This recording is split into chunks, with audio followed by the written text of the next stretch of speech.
اور خوش نہ ہو اس پر جو تم کو دیا. یعنی غرور نہ کرو، تکبر نہ کرو، اتراؤ مت دنیا کے اس مال اور سامان پر جو اللہ نے تم کو دیا. اور یہ سمجھ لو کہ جو اللہ تعالیٰ نے تقدیر میں لکھا تھا وہی دیا، جو اللہ تعالیٰ نے مقدر فرمایا ہے ضرور ہونا ہے. نہ غم کرنے سے کوئی ضائع شدہ چیز واپس مل سکتی ہے، نہ فنا ہونے والی چیز اترانے کے لائق ہے.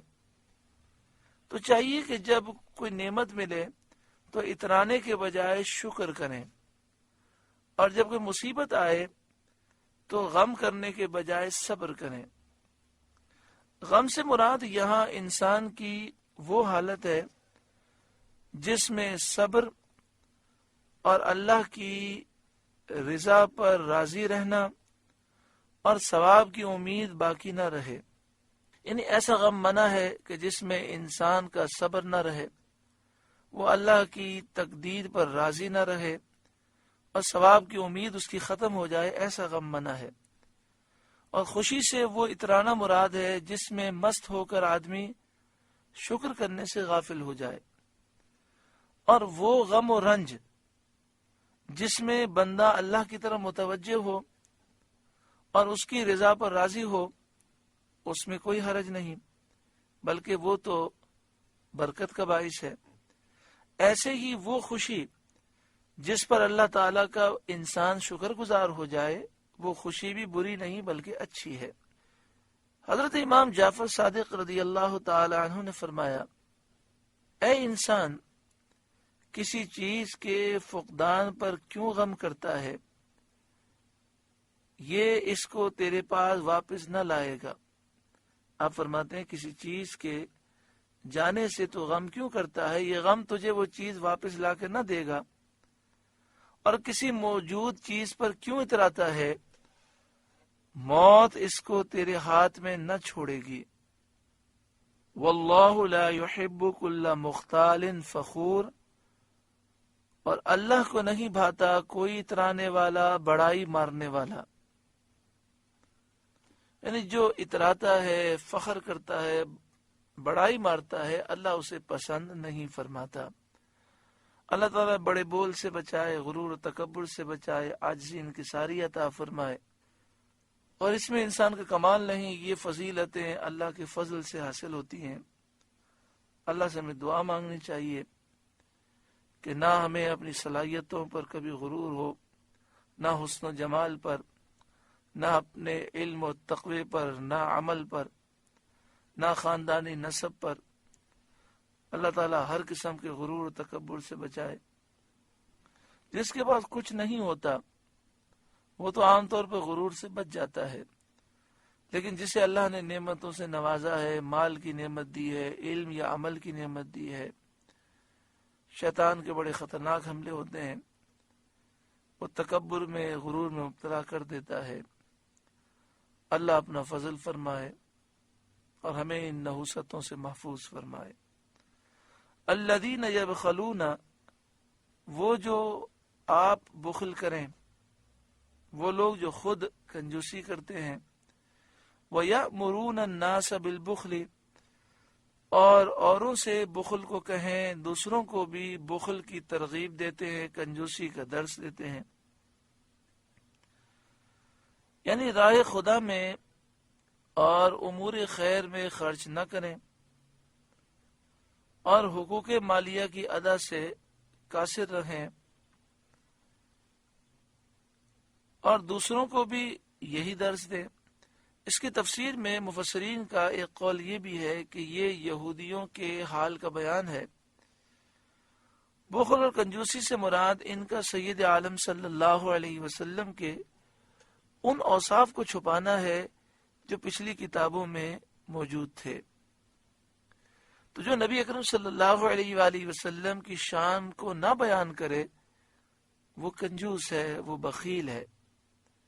وَمَن يَتَوَلَّ، اور جو منہ پھیرے، ایمان سے منہ پھیرے یا مال خرچ کرنے سے منہ پھیرے یا اللہ اور اس کے رسول کی فرمانبرداری سے منہ پھیرے، فَإِنَّ اللَّهَ هُوَ الْغَنِيُّ الْحَمِيدُ، تو بے شک اللہ ہی بے نیاز ہے، حمید ہے، سب خوبیوں والا ہے۔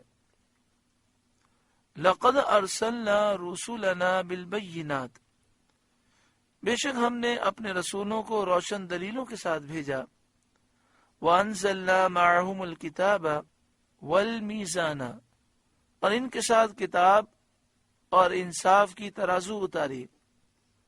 وہ کتاب نازل کی جو احکام کو، شریعت کو بیان کرنے والی ہے۔ میزان ترازو سے انصاف مراد ہے۔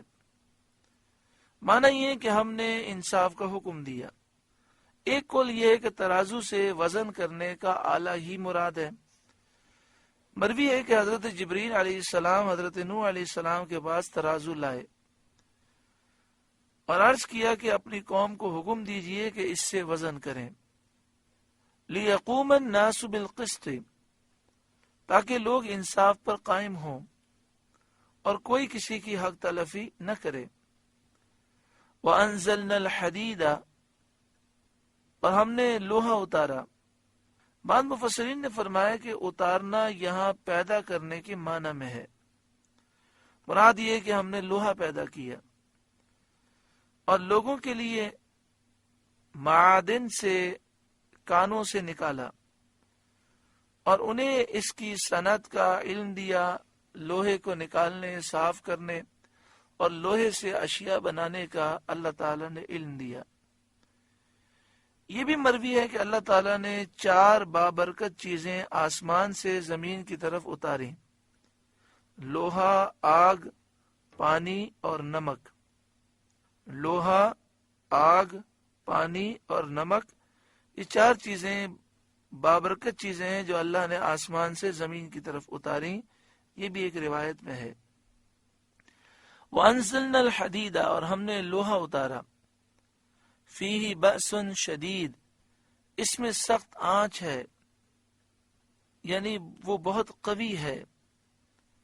اس سے اسلحہ اور آلات جنگ بنائے جاتے ہیں۔